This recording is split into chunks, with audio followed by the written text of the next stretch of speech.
We're at the Oweri School, and we're looking at some of the buildings at the school and the condition of those buildings. This building here was built about 7 or 8 years ago, and unfortunately it wasn't built well, and so the entire roof has blown off. You can see that there is no roof. As a result, all of the desks and all the things inside the classrooms have been damaged, and the classrooms aren't available for use. This is Ovine. She's the headmistress of this school. So just to introduce her, wave and say hi. This building is the only secure building on the campus. It is being used as the administrative building. Originally, the administrative offices were intended to move to the new building, but when the roof blew off, they had to move back to this building, taking away 2 classrooms. The school has 7 levels. It has kindergarten, then level 1 through level 6, just not unlike grades 1 to 6 in the U.S. So it is comprised of 7 classrooms. Right now, level 1 has 70 kids in a classroom. The worst is level 6 that has 80 kids, and the other levels average somewhere around 60 to 70 kids. This building here is, again, one of the older buildings on the campus. You can see that there are no windows, the door doesn't lock. You can't see from this side, it's not as bad, but on the other side you can see major holes in the roof. The roof needs to be repaired. We have enough, we generally have enough desks for the kids, but sometimes there are not enough. The ceiling, there is no ceiling. The rain comes in. As I said, no windows, no electricity anywhere on the premises. The doors don't lock. It makes it very difficult to secure the campus. The whiteboards were a gift that we provided about a year ago, and they've made good use of those. That was our one way to at least upgrade the school a little bit. We're having a problem with theft. The thieves are coming in and they'll take anything that they can, and sometimes they're actually stealing pieces of the desk, the steel that makes up the support legs for the desks. Here's an example of a piece that was taken off.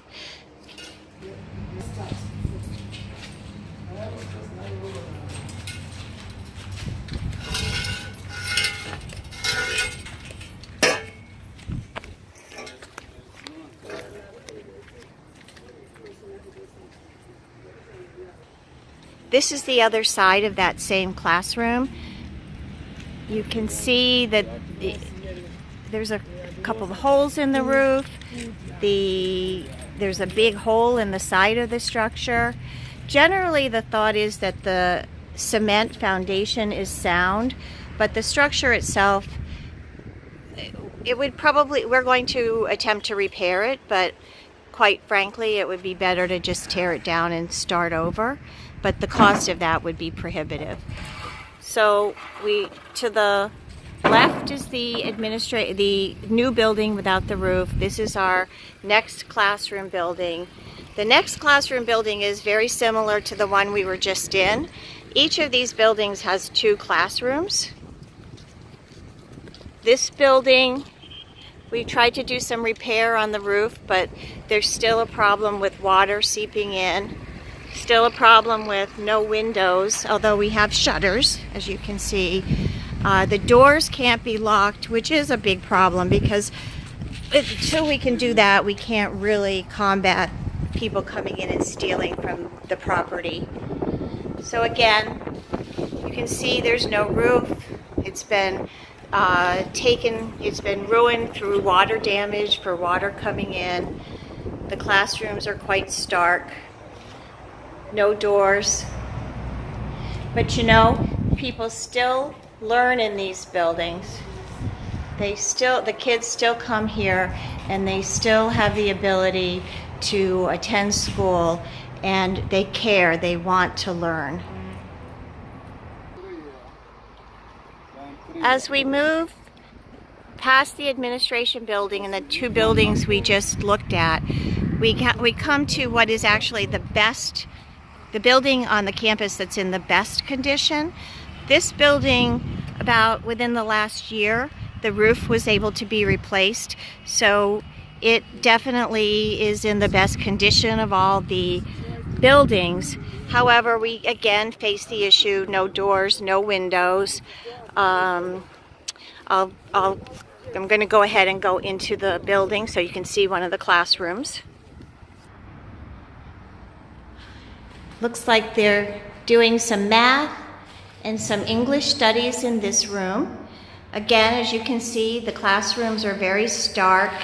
There's no learning aids. There's no posters on the wall. There's nothing for the children to interact with, to learn with, as far as learning aids themselves. It's just basically interacting with the teacher and doing the lessons. The roof on this, the ceiling on this building, a little bit better, perhaps because we have secured the roof, but still could use repair. The repairs that were done to the building I just showed you were done by a group called Mission Africa, that is a subordinate of Partners in Action. Without their help, they have actually been helping this school for a number of years, and right now I'm walking toward the bathrooms. Before Mission Africa installed a bathroom facility, there were no bathrooms in this school. Basically, the bathroom was out behind the school building. We can't even fathom something like that. We do have some issues with maintenance of the bathrooms, keeping things up, because there's quite honestly no budget for it. The government is often remiss in paying teacher salaries. Things like fixing buildings or adding bathrooms, that's just well beyond what they view as something they can do. I'm also taking a long-range shot of the building without the roof. You can see just how far gone that roof is. That building needs a new roof, and then we're going to need to go in and clean out and repair everything within the classrooms, and all of the desks have been stolen, so we're going to have to replenish or replace all the desks. The goal is to move the administrative staff, which is basically the headmistress, into the roofless building, and then take the administrative building and convert that into a classroom. That is also a building, that building is actually the building in the best shape on the property, and also it is the one building that can be secured through locking. The school does have a fair amount of land for the children to play. They don't have anything to play with. Just some basic soccer balls would be a wonderful addition to this school. The school has something called a borehole. A borehole is like a well.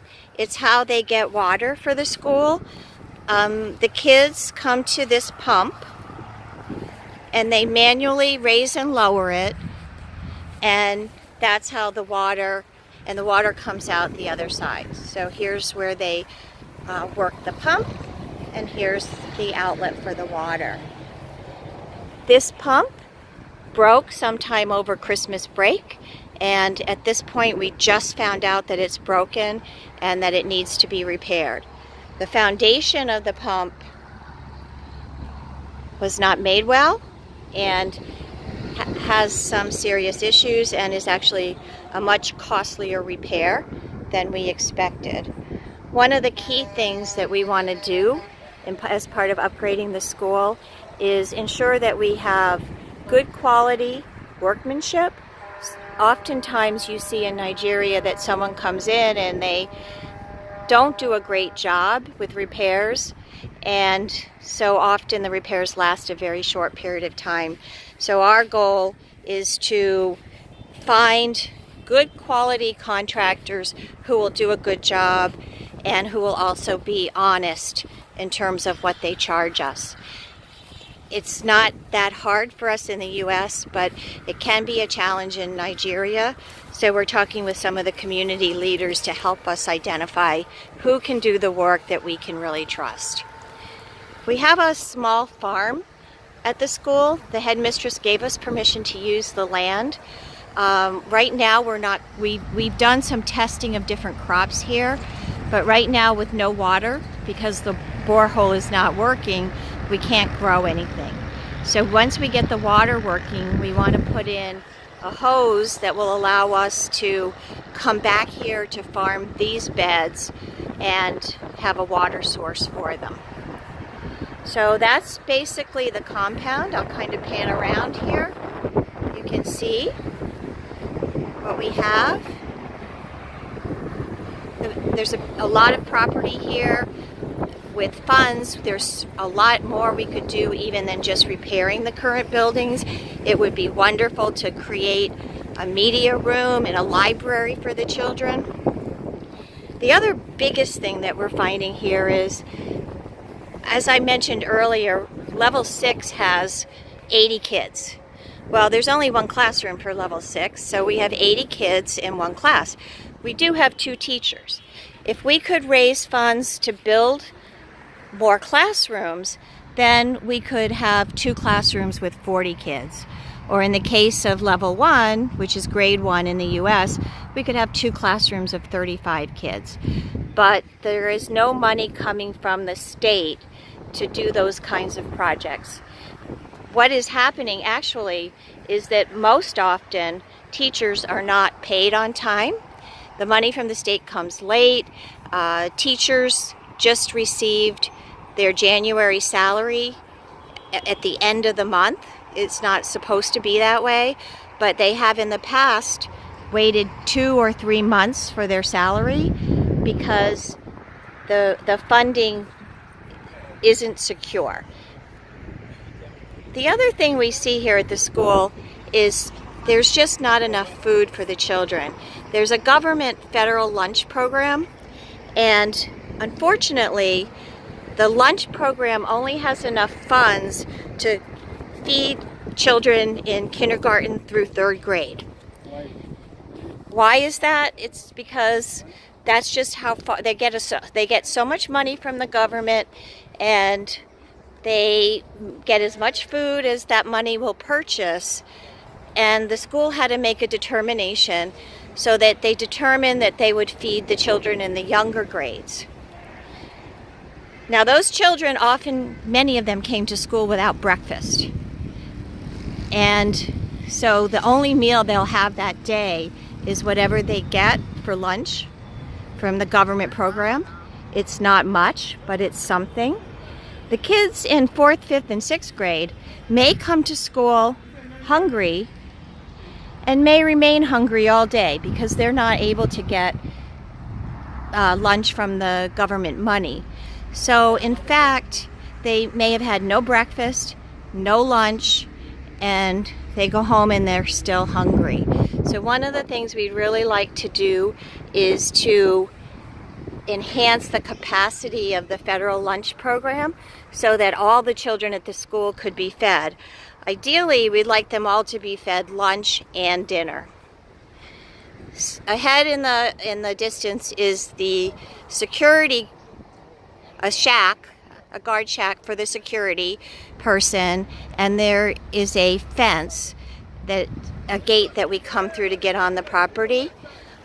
Our goal is to have security, on-site security 24/7, so that we can prevent some of the thievery that's happening. And also we want to put barbed wire around on the top of the fencing around the total perimeter. The problem is that there's barely enough funding for one security guard who works during the day, and the premises are left without any security all night long and on the weekends. And what that means is that people can come in, and if there's anything to be stolen on the property, they'll steal it. The other thing they do is they come in to use our borehole and get water, because for many of these people it's the closest one.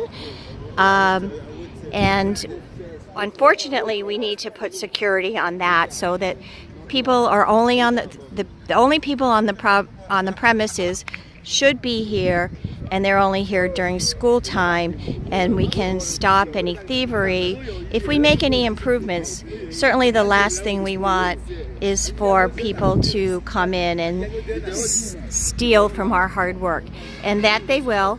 They'll steal desks and chairs, they'll steal piping, they'll steal anything that can be taken away, because the people here live in extreme poverty.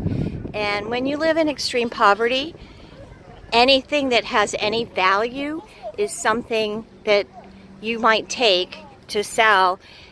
And they're not, and it's hard to feel, even though we know that thievery is wrong, all these people are doing is trying to find a way to get some money to eat. Yep. And it's not something that we can relate to, but it's something very often that happens here, that kids wake up hungry, they come to school hungry, they go home hungry, and they go to bed hungry. So that is life at the Oweri School. And we have lots of pictures of the children that we can share. But for this video, we wanted to show you the state of the premises.